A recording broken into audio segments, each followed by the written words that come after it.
Welcome to Fearless Conversations, a podcast by free thinkers of the world. The content within this episode is intended for mature audiences only. Hi, I'm Euge. Welcome to Fearless Conversations. I'm here with my co-host, Mariano. We hope you're all doing great. Writer, currently doing an MFA, Master of Fine Arts at Royal Central School of Speech and Drama. She graduated last year from Brigham Young University in the USA with a Bachelor of Arts in Theater with an emphasis in play and screenwriter. Welcome, Susanna. Thanks for being here. Thanks for having me. Welcome, Susanna. Thank you so much for dedicating a little bit of your time to all the projects you have going on. So thank you. And that's so great. Congratulations on your graduation. Thank you. And the first question that comes up to my mind is, why writing? How did you get into writing? How was this journey? I always wrote. And I grew up in a home where my father always wrote. He was an avid journaler. So am I. And actually in church as well, we were always taught to keep a record of our lives. And I think Anthony Robbins once said, if your life is worth living, it's worth recording. So as long as I'm recording, I think it's probably still worth living. Wow. And I just read a documentary about Brad Pitt, who's kind of finding this spirituality, and it ends the whole article on him emphasizing on writing every day, your thoughts, your feelings, your emotions. So that's so interesting. Like, how old were you when you started writing? Well, I guess right away, as soon as I was learning to print, so my mother was a teacher. Both of my parents were teachers. So she was teaching me before I went to school. So I just started then, and I loved learning, and I So as far as what you remember, like what you remember, maybe like 10, like when you're 10, 8? Oh, no, I would have started like 3 or 4. Yeah. And okay, because that's when we start learning how to write, but you're already kind of exactly. But I was writing stories in grade 1. So right away, and it was interesting because years later, I went back to see my elementary school teacher. She was an amazing woman, and she had kept one of my books, and she gave this to me. I could not believe that she had actually kept it. She said, "I keep good work." And so it was amazing. Did she give it to you? Yeah. Oh my, that's so amazing. Like, really a truly remarkable woman. She taught for well over 30 years and knew where every student was. She remembered them all. I mean, just a truly remarkable woman. I'm so blessed to be in her class. Yes. Mrs. Helfrich. Imagine writing about her, making a movie about her. Yeah.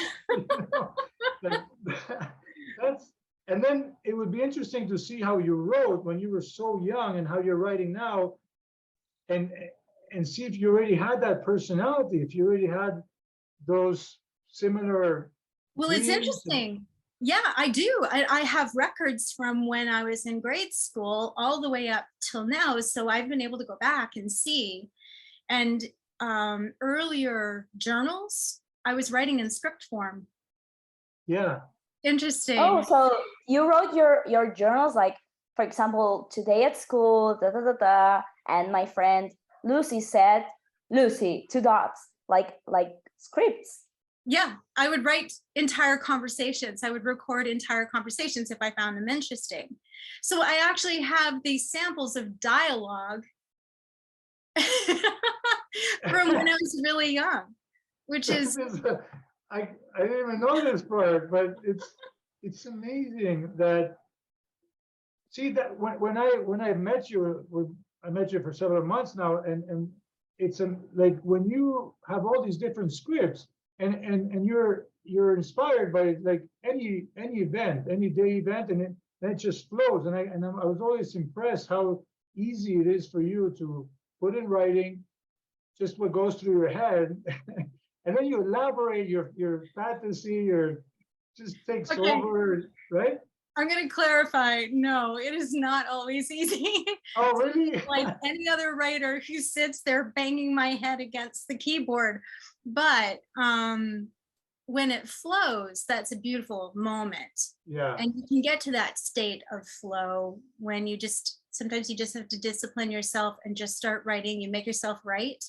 That's sometimes an exercise I do. I just start writing, and it could be, I have no idea what I'm writing. My life sucks. I don't know what I'm doing, blah, blah, blah, blah, blah. Who do I think I am? Trying to be a writer, you know? Oh my And then God. eventually I'll get to something, and then I can maybe start to get some flow.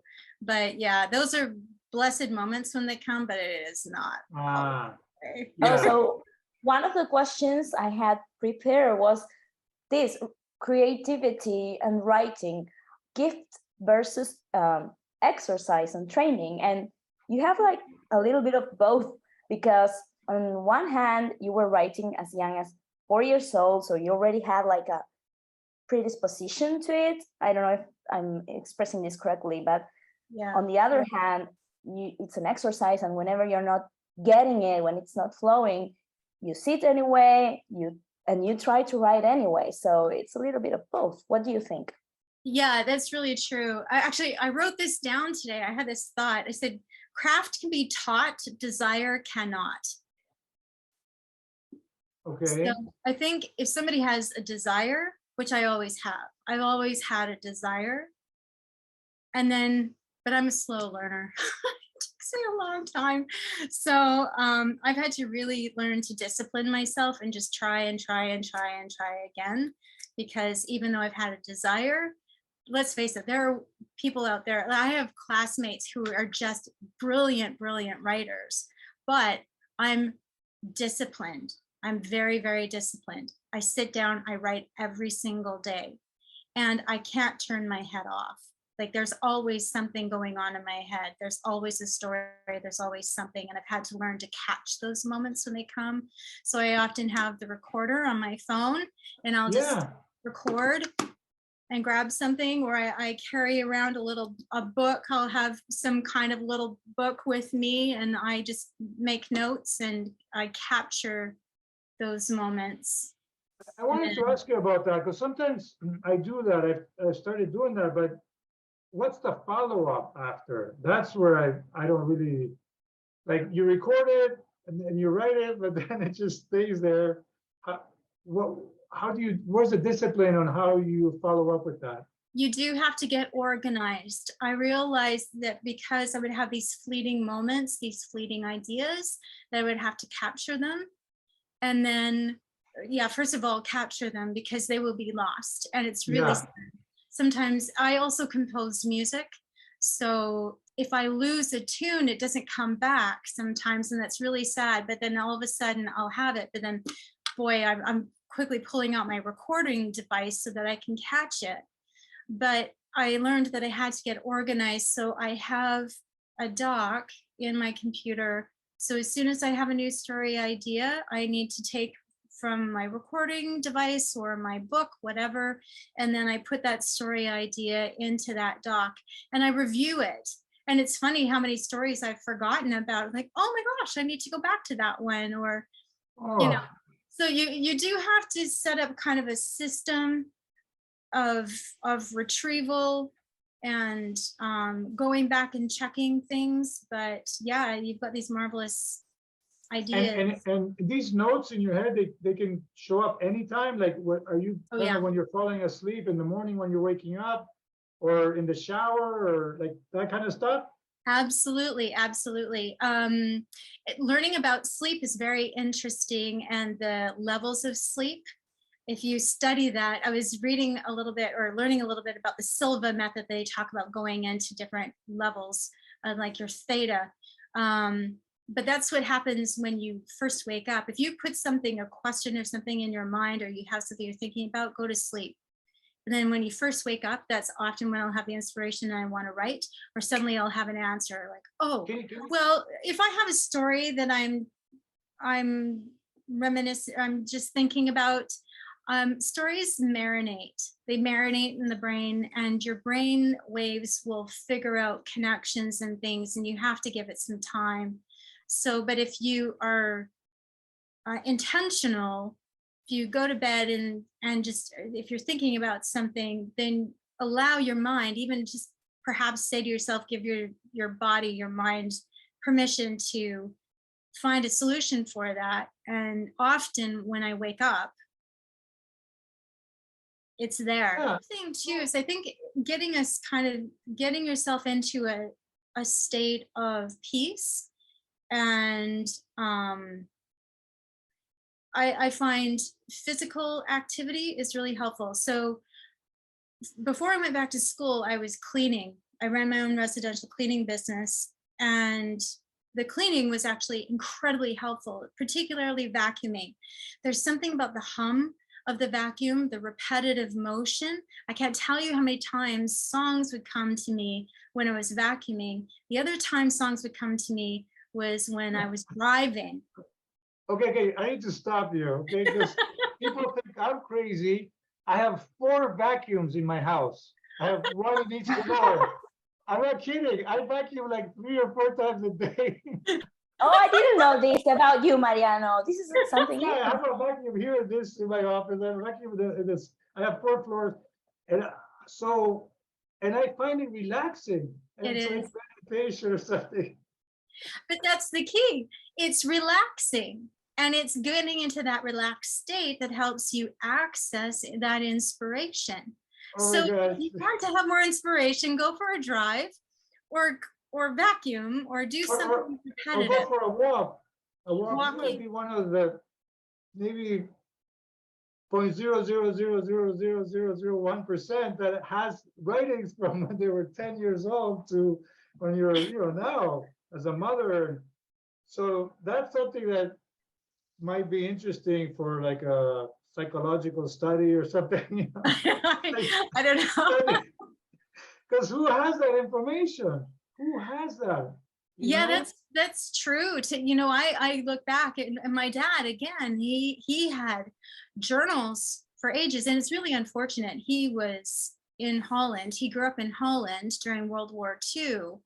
And he had kept journals through all that time, but he ended up burning them all, feeling it was dangerous. Oh. So it's really unfortunate. There was all of these records lost, but we have what he kept. Especially after he immigrated, we've got all of those journals, but there's volumes and volumes of these journals.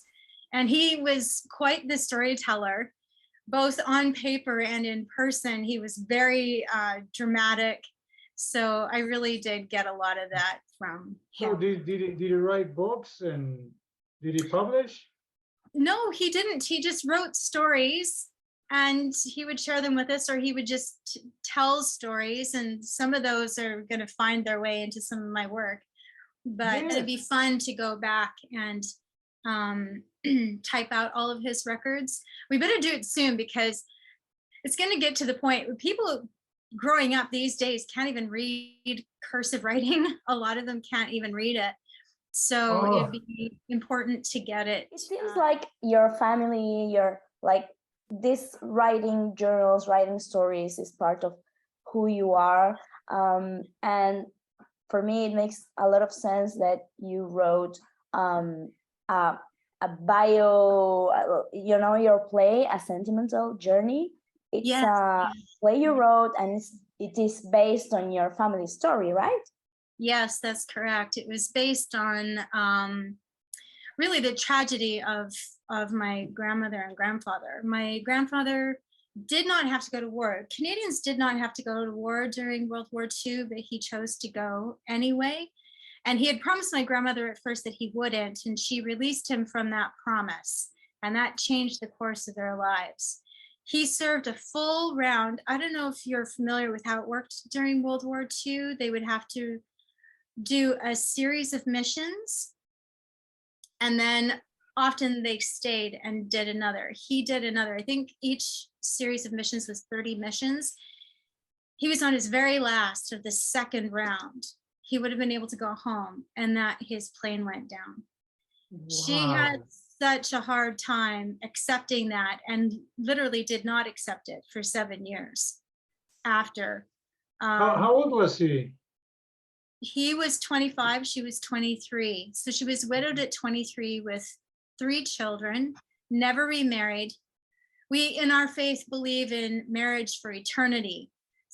She was the most married woman I've ever known. She was faithful to him till the day she died. Wow. Theology work was huge in our family, particularly my grandmother's sister. She did a ton of genealogical work, but so did my grandmother. And my grandmother's family, my maternal grandparents were both born in England, so where I am now in England, and their families immigrated to Canada. But then my grandfather went back to England to fight with the English, with the RCAF, and died over Germany. Did you meet any of your relatives now that you're in England?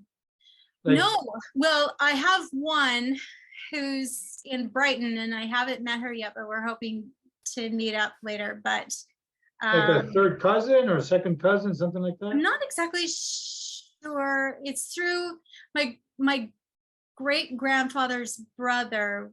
He and his brother were very close. But they had different last names because of the laws. The older one, my grandfather or great grandfather, was born before his parents were married, and so he took on his mother's last name, and his brother was born after they were married, so he took on their father's last name. So we have the Easters and the Smiths, same family actually. But there are Smiths? Yeah, I have Smiths in my family, and also Easters. Yeah, I mean, that's very common name. Yeah. That's hard to keep track. Yeah.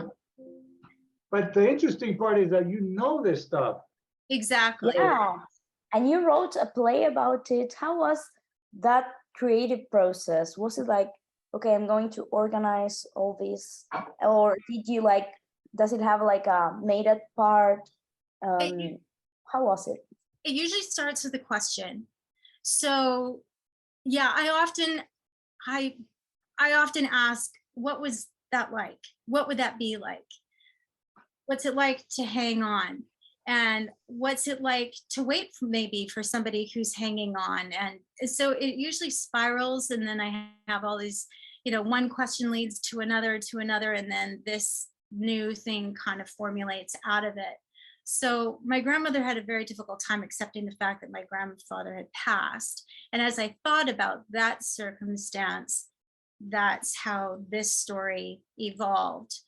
And because my grandmother had first immigrated to the States and then moved up to Canada, I thought, what would it be like if this character had somebody that she left behind? And what if he had been pining for her? And what if he came up after her husband was dead? But what if he arrives and discovers that she still hasn't accepted the fact that her husband died? And so that's how that whole story evolved. That's so interesting. I just, before this interview, I started a file which says questions, because that's probably one of the hardest things, is to know what questions to ask. Yeah. And now you're just giving the example of the what if. I guess the what if is a really good way to start a question. Oh, right? yeah. Is that what they teach you in university? Like what kind of questions? Or they do ask what if, but I just did that naturally. And the thing is, I'm always asking questions. You have to understand, again, in my faith, we're always taught to ask questions, always ask questions, question. I grew up studying scripture, but it was always go in with a question. So that was just a part of my culture growing up. That was part of my family culture. That was part of my church culture. And also I'm just naturally very inquisitive. So I always ask questions, and I will test the status quo. So if something is supposed to be some way, I'm like, well, okay, but why? It's like, well, how does that work? And often I'd be accused of being contrary, but it's that's not really it. It's just, I want to know, okay, well, if that's the reasoning, if that's what we're supposed to be doing, obviously something led to that conclusion. So what is that? So anyway, I'm always questioning. No, but that's part of the free thinkers of the world. It's Yeah. about questioning the status quo, Yeah. questioning authority, questioning the certain norms. Why, you know, we have these different norms, and so, but that's a skill that we always have to keep working on and refining and stuff. It's not easy to know what kind of questions. You're right. It is a skill, and it is something you have to develop. And I feel really fortunate. My mother in particular really modeled that. She was always studying. She was the most avid student I've ever seen. It's not that she was in school like I have been, but she did eventually go back, but she was constantly finding reference material, constantly searching answers to questions that she would have. So she modeled that really, really well for me. So do you have a list of questions, or they just come up spontaneously? Yeah, they'll just come up spontaneously. Often when I'm journaling, I will write something in there. And journals are super fun because I don't know about you guys, but I have a really short-term memory sometimes. And so, Yeah. right? Same. It's really interesting. Again, I believe in God, and I read the scriptures. I just feel like there's so much wisdom in there. But I discovered one time when because I was writing in my journal, and I would, with intention, I would write something and I would ask questions. I have a question about this or whatever else. And then I would go and do some study. But it was interesting. Often I'll write down a scripture or something that or a saying or something that kind of just catches my attention, and I'll write it down. Well, what was interesting was when I went back, which I didn't usually do, but I went back and started reading my journal. And it was interesting, I discovered a two-way conversation that I didn't even realize was happening. I was asking questions that I had forgotten about a couple days later, and the answer would pop up. And then I would have another question, and then the answer would show up a day, 2 or 3, or maybe even a week later. But it was really wild to go back and read these journals. I think your personal journals are just a gold mine for wisdom. And I go back and I read stuff, I'm like, I learned that way back then. Why am I not still remembering this lesson? Oh, wow. Right. So you would be able to write up, like you can use those journals and then actually do scripts and would like make live characters based on the journal. Have you ever done that? I haven't done that, but it's been good for my own personal learning. Mm-hmm. You know, would important decisions in life. Would you be able to, like, willing to share that sometime? Or they're super personal or what? Well, they're usually pretty personal, but but I will tell you something about journals. I actually pulled them out so I could show you. I think a journal should be a book that calls to you and that you want to go to and that you want to share with. So this is my latest one. Oh, did you do that? No, Beautiful. I found this book. I loved it, and this is the inside. Oh, Okay. nice. It's summer right now. It's so cute. Oh yeah, Yeah. super. And You know what? beautiful. I'll buy them according to my mood at the time. So this is another one. And you filled them up. Oh yeah, these are all full. Oh my Don't gosh. you feel sometimes that journals choose you? Yes. I sometimes buy some Wow. journals and I never use them, but I have other ones that are like, I use them right away. Yeah, I had bought, that's a really good point. I bought one and it was interesting. I couldn't write in it. I couldn't. There was a beautiful picture of flowers, which I usually love, but there was this gold etching over it and it made me feel imprisoned and I could not write in it. I had to go buy a new one. And that's when I got this one. Okay. Yeah, it's interesting how things, you don't even understand why, but some things affect you differently. This is a fun thing. This is a fun thing that I wrote in here. See, I taped in this little note. And you use different colors and. When I was reading, Can you you must read hit it? rock bottom. I'll read it to you. Yeah. On my way through the park, I was in Hyde Park. On my way through the park, a young woman came up to me and gave me a little piece of paper with a note saying it was for me. She continued on her way, as did I after accepting it. I think I thanked her. The note said, "You must hit rock bottom before you are able to climb. Don't worry, it gets better from here. Happy face." Yeah. I looked behind me to see where she was. I wanted to thank her properly. I needed this, but she was gone. Angels, they're a thing. Did this happen really or no? It's amazing. That's what I wrote. I don't know. She was my earthly angel at that point, but you know what? I was having a hard day and she just stopped and gave me that note. I'm like, that is such a cool thing. It actually happened. Yeah.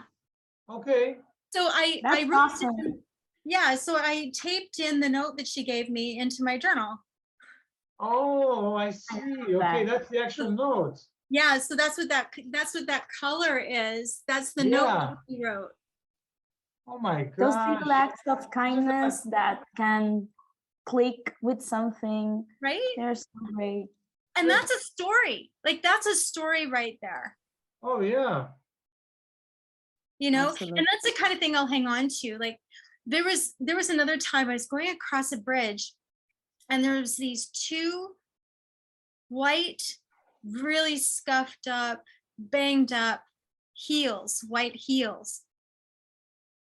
And I went past them. I had to go back and pick them up. I'm like, how did these shoes get in this random place on a bridge going over the highway? And I kept them for years. Yeah, I eventually gave them away, but they're still locked up in here. There's a story there that is still percolating, and eventually those shoes are going to somehow make it into a story. Yeah. And even like a title or something, a title of a movie. Yeah, the lost shoes. I don't know. Where did they come from? Like, who was the owner? How did they get there? What happened to them? They're so scuffed up. Like there's a whole story around those shoes. Yeah. But that's, you know, the thing about walking and having this experience, they activate something. I was just telling Euge, because I went driving from Philadelphia to Connecticut, Connecticut to Chicago, Chicago to Omaha, Omaha to Denver. I was driving. Oh, wow. And I was, now as a wannabe writer, you know, I'm starting to just take the experiences and observe, right? Not like be open to that. And like even the guy who was beside me on the plane, because at first I flew to Philadelphia and it was this older guy, you know, maybe 60, and I started asking questions. I also share my story first because that's how people start opening up, you know, because they don't want you asking questions unless you start opening up first. That's what I learned from Brené Brown. That, you know, you have to tell us a little bit about why. I mean, how So did you learning start? was always important to me. I always loved learning. Loved it. When my mom first told me I got to go to school, I literally ran into the room and was bouncing up and down in my bed. I was so excited. I was so happy. Oh, yeah. I just loved learning. So it was always something that I wanted to do. And then it became a pride thing because people were going to school and they were getting more educated than me. And I felt really, really stupid. So, and also just learning was always a continual thing in our family. My grandmother was always learning. My mom was always learning, and my dad was really well educated. So anyway, it was just important to me to do that. And, so when things went bust with my second marriage, I had to do something. I was taking care of my family, but I also really needed to get an education. So slowly over a 20-year period, I did upgrading. I did my first year Bachelor of Arts. Then I switched into Arts and Cultural Management. And that's where I took a screenwriting class and had this huge aha moment. Then I took another screenwriting class and I said, this is what I've got to do. I do not want to be an arts manager. I need to do this. So, and I had wanted to be a performer before, but you know, life changes and I'm getting older and I've got a family, blah, blah, blah. But writing was something I knew I could always do. And the thing is, I couldn't shut my head off. I couldn't stop the stories from coming into my brain. And there kind of comes a point where you just say, you know what, either you fight it or you go with it. And I just decided I'm going to go with it. So I started looking for an institution that would teach me both play and screenwriting. It was tough, but you know, if I'm going to work in this industry, I can't just have one skill set. I need to be well-rounded enough where I can actually write and live. And it was hard. I couldn't find programs, but my son got accepted to Brigham Young University for their music, dance, theater program. And as I was doing some research just before we went down, I discovered that they had both play and screenwriting available. So when I took my son to school, I did some interviews with people. I went home, I applied, I got in, and my son and I had a conversation. Oh my gosh, how did he feel about that? It was really funny. He's like, so Mom. don't hang out with me, you know. Oh my gosh. Wait, you got to study together? Yeah, we actually graduated together last year. And actually, I graduated with him and his new wife, Caitlin, and they are both arriving next Sunday, like in just at the end of the week, to come to London to do their MFAs as well. So we're all kind of on the same scholastic track. Yeah. I love that. Wow. That's another similarity, because I started kind of acting and all this artistic creative process thanks to my son, who was doing theater in high school, theater in college, and I would start getting into it. So that's funny how, you know, I talk about this, like initially as a father, I wanted him to be like me. Yeah. I wanted to be into sports, business, making money, going out with a lot of, you know, girls and stuff. Not that I went out with a lot of girls, okay? But that's what I projected. He's going to be like really popular with the girls and stuff. And then I became more like him, because that's not what he wanted. That's not what, and it sounds like, you know, your son helped you find this new path. Well, kind of. I was already on that path. I mean, you were in that path at the university side, and not, you weren't able, I mean, there's something there that, because that your son helped you discover this university or this program and stuff, right? Well, actually, I actually applied for that university years before. Oh, okay. Yeah, but things didn't go well. In fact, I got deported from the United States. From the United States? Because you messed up the visa thing? But you're able to come back to the US now. Eventually, yeah. So, but it was like 20 years later. So I first tried that when I was 21. And then 20 years later, you're able to come back. So wait, was this like an online graduation because of the pandemic, or were you there? For our graduation last year, it was online, but we were able to still go get our gowns and everything. And so Ben, my son is Benjamin, his wife's name is Caitlin. So Benjamin, Caitlin, and I went and got photos. So we do have photos of us. Did you guys have the same friends? Did you hang out with same friends? Well, were you in the same classes? We know similar people, but it was interesting. The conversation went like this.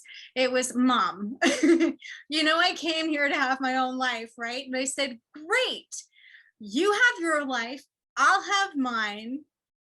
And that's what we did in one class together. It was really fun though. Boy, he had amazing comments in class. I'm like, that really intelligent sounding young man over there is my son. Wow. Studying voice, dance, and acting. He was really smart with his education. He got a really good grounding in all three. And yeah, he's done very well. He was working professionally as soon as he got out of university. So he and his wife actually were able to perform together in a show called 1820. And then Benjamin starred in Treasure Island that was running at the Hale Theater. So that was a big deal. Sold out shows. Everybody absolutely loved it. You composed music. Does your writing and your music go together in any project? Like, are you writing like inspiring from music or inspiring music from your writing?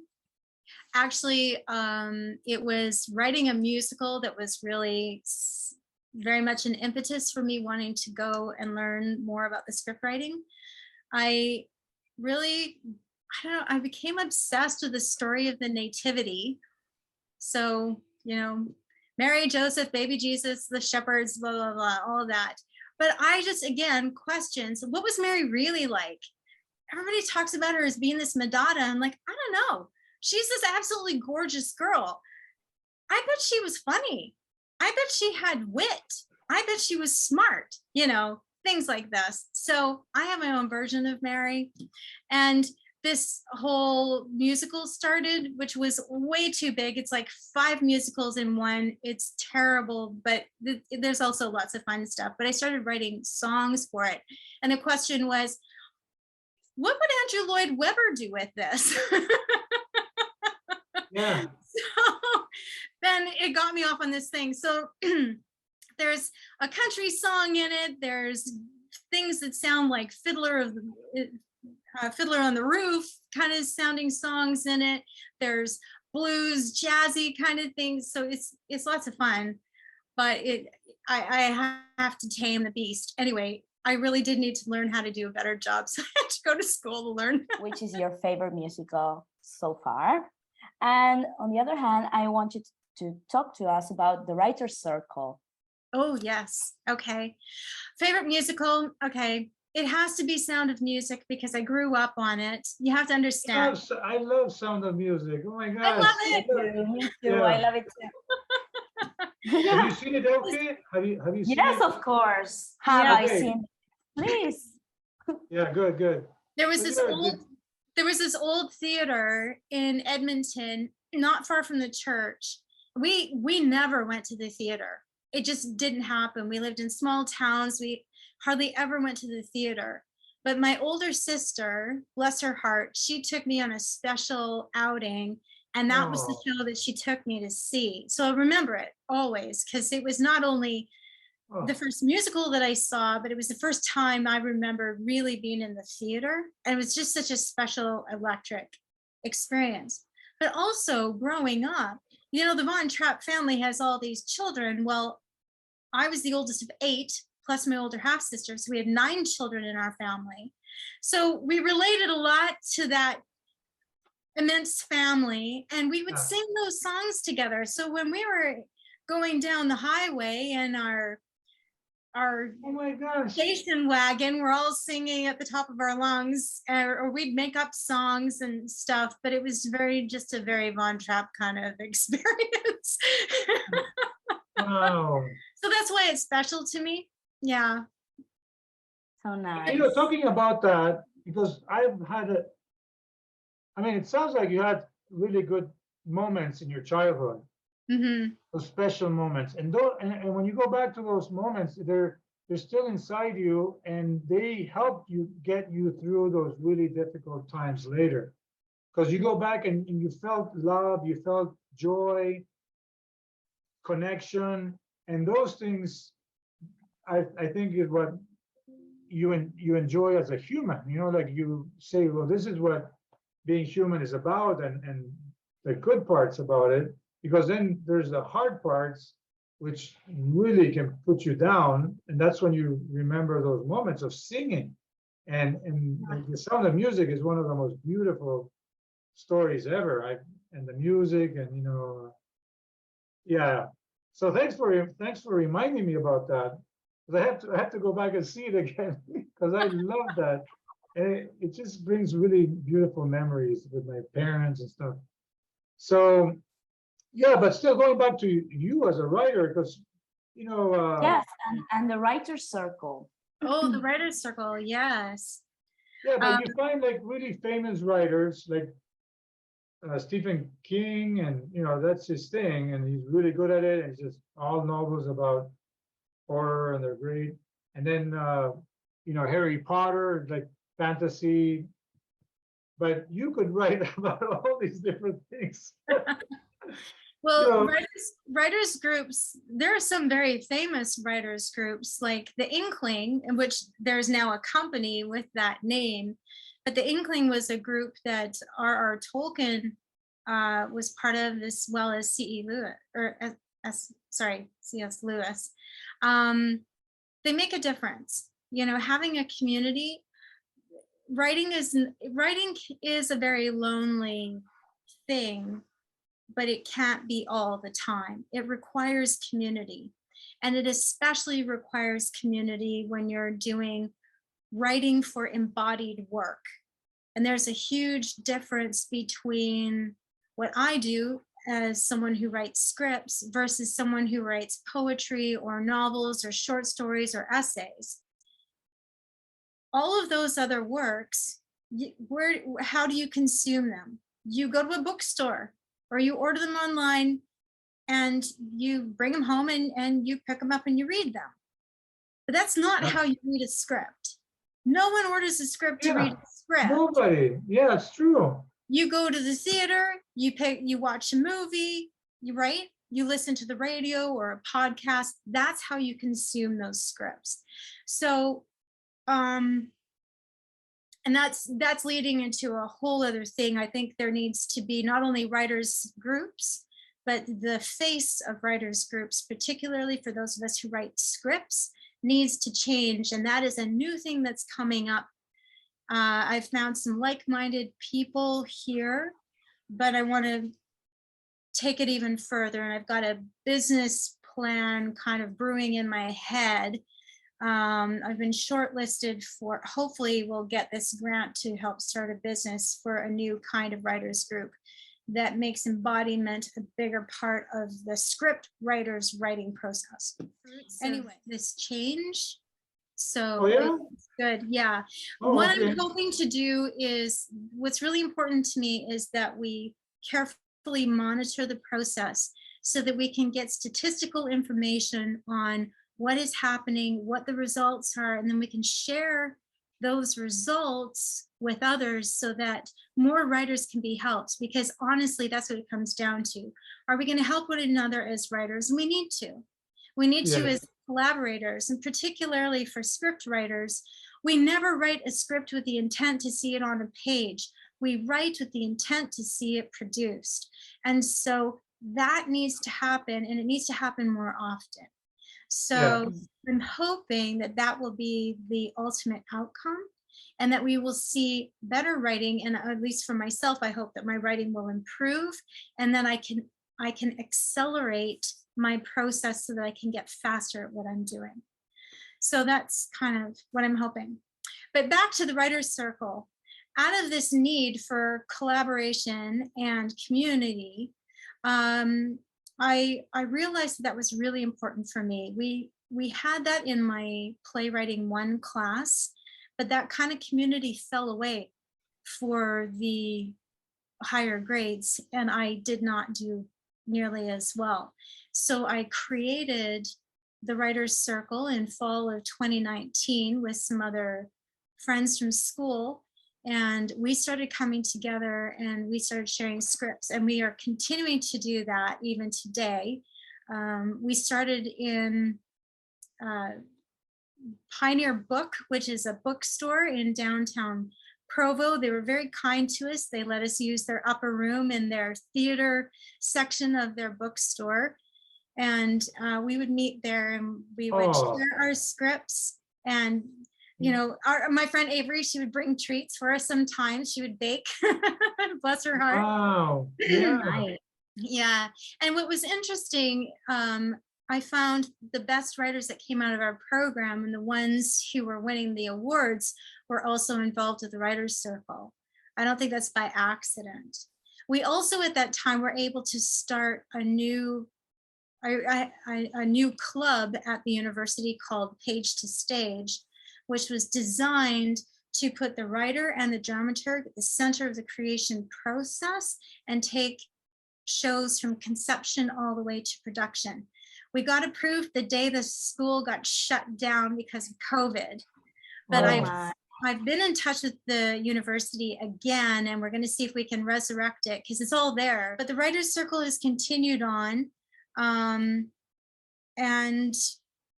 now I want to move it to the next level where we see more component of embodiment in the writing process. And we've done that a couple of times. Just this last Wednesday, I was able to go to this new group who is like-minded. I was able to take a piece of work, the one that I wrote for you, Mariano. Yeah. I was able to take it to them, and I was able to see it right away. I was able to see, we did a table read, but a table read isn't enough. So we did the table read, we made some notes, and then we put it up. And then so we had people in this space and they were actually acting it out. I'm like, oh, great. So right away I could see it. I could see it and I could hear it. I'm like, okay, this is what we need to do. And that's why I knew we needed a bigger argument at the end. So that's why it ended up going from 10 to almost 20 pages. Yeah. If you're going to write well, you need to act and direct. If you're going to direct well, you need to write and act. If you're going to act well, you need to write and direct. They're all interdependent. I will also throw in there, you must know dramaturgy. You have to do it. And so those of us who come together in this group, we're all writers, actors, directors. We have that mindset, and that's helpful. But do you think that, like in your case, you know, it maybe comes natural, but for some writers, they're more shy, more timid. They don't, you know, maybe they're not comfortable with their physical appearance, but they have a brilliant mind, and they just want to be more in the shadows or something and just write. What happens in those cases? That if it's not a fit for you, it's not a fit for you. Oh, okay. Really, honestly. I mean, the people who are going to come, people who are going to involve themselves in something like that are people who naturally realize that they need it. And they might not know it right away. The other question is, because I took an acting course for 18 months and stuff, and I really felt a lot more comfortable exposing myself, doing things, like I would be. So would the writer need to take some acting classes? I highly recommend it. If okay. if I were to put a university curriculum together again, which I would love to do. yeah, why not? I would love to put a university curriculum together. In your spare time, of course. Yeah. Let's put it this way. In my undergrad, I realized very quickly that the students in my class who were actors were way better writers. And I wrote better when I was also in an acting class and if I was in a directing class. So I always tried to make sure that I was at least in an acting class when I was writing, because it helped me. Because what are you doing? You as actors know, what are my motivations? Who's winning this argument? What, like all those things that we talk about. Yeah. What is the conflict in the room, right? What is my room conflict? Do I have any room conflict in there? Yeah, on that, like I wrote this kind of biography with another writer from London, and and I would tell him of different scenes and kind of my character, my son and his boyfriend and different characters, right? And then we would kind of come up with the dialogue based on what he thought we would say. And then when we acted it out, we came up with richer dialogue and more natural. And even though the actress that was pretending to be my daughter, she would question me like, I go, yeah, that sounds more real. That sounds like a daughter. instead of a guy thinking what the daughter, the writer is thinking how the daughter would say and react. So, but you need to kind of have some structure first, and then you can add the acting side, so they complement each other, right? That's what you're kind of saying. Yeah, it just, for me, it's really, really helpful to see it. Again, I'm writing for embodied work. I'm not writing to keep it on the page. I'm writing to see it come alive. So for me, I need to see it coming alive throughout the writing process. I don't want to wait till I have a complete piece done and then I'm handing it off to somebody. We saw, oh my gosh. I love that you mentioned that writing was lonely, and I love how working as a community and helping each other can elevate the work, and seeing it in the body of the actor can help you click a situation and work it out. Oh, this is how this situation should go. I wanted to mention that the Writers Circle welcomes anyone wishing to participate. Those interested can email Susanna with the heading Writers Circle and request to be added to the email list. The email is so you can request to be added to the email list at scriptsbysusanna@gmail.com. We're gonna print this here on the screen. Scriptsbysusanna with a double N @gmail.com. Correct. We covered a lot, and Susanna, I think you mentioned also the difficulties you've had, but you still come across as a very positive, very optimistic, very creative. Like your energy is always, uplifting. So I feel like what you found, the passion that you have, and your how you're doing this writer circle, that's such a generous thing, that you're doing and helping other writers from your experience.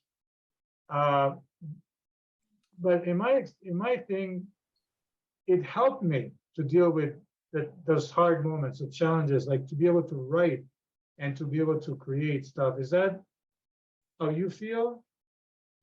Yeah.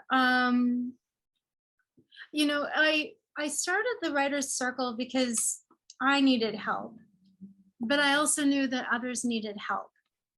What I didn't know when I started it was how many really needed help. And I didn't realize till I started the group how many quiet struggles were underway. So it was really nice to see those who had stopped writing because of discouragement come back and start writing again.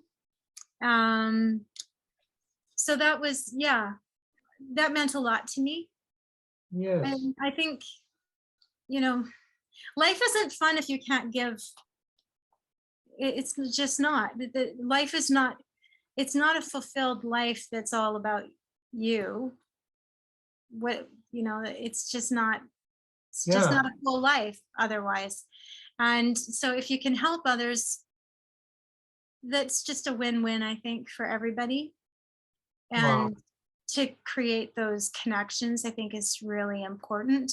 And you develop relationships. And the thing is, too, it's smart. It's just smart. If you give a bit and create a space where people can come together. We've had dramaturgs, actors, directors, producers, and of course, writers in that group. How does it benefit a writer when they meet a producer? How does it benefit an actor when they meet a writer? We all need each other in this business. Nobody is an island. We all need each other. So if we can create this space where we come together and we work together around the table, we start to get to know one another, but then you start to say, hey, you know what? I like so-and-so's work, or I like their work ethic, or, you just start to find your people. I think that's incredibly valuable, because when you get the right people in the room, it's so fun to see what they do. Oh yeah, I've enjoyed it so much. And very, very uplifting. Very, very, it's a lot of fun. I mean, it's great to be able to do that and meet people that are following their dreams. That's another thing about our show is every person we've interviewed, and it varies, like doctors, flight attendants, actors, writers, but they're following their dream. They're following what they're, and that is also what life is about. And then we're connecting these people. So yeah, I really appreciate that, and I think you still have a lot to like. We didn't talk about this the follow-up to sense accessibilities. I mean, that's a huge thing. And do you want to let's tackle that a little bit, because I know that's your favorite thing.